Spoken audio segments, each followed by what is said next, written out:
Welcome to this expanded weekend edition of Yesterday Today, the most informative few minutes in American politics.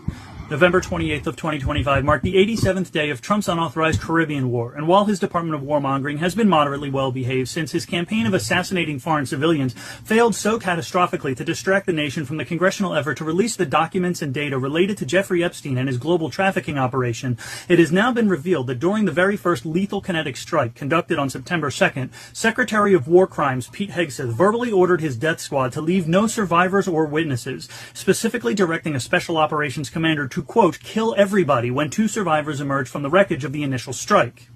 Now, while it should go without saying at this point in history, it turns out that the longer something goes without saying, the easier it becomes to forget. And so we're going to state this with absolute clarity and remove all confusion. Murdering the civilian survivors of a military bombing is a literal war crime, and instructing military service members to do so is exactly the sort of illegal orders that 6 congressional Democrats recently reminded our troops they can refuse.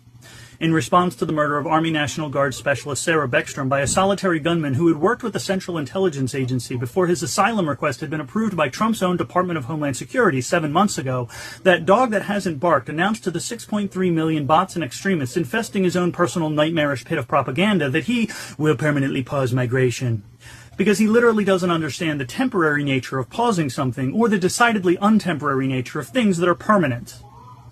The low IQ, minimal T fascist who once openly mocked a disabled reporter then screeched that Minnesota Governor Tim Walz is, and we cannot stress enough that these words are a direct and unaltered quote by the incoherent rapist currently squatting in what's left of the White House, quote, seriously retarded. As well as issuing yet another executive disorder claiming that any document signed by Sleepy Joe Biden with the autopen is hereby terminated because Crooked Joe Biden was not involved in the autopen process, and if he says he was, he will be brought up on charges of perjury.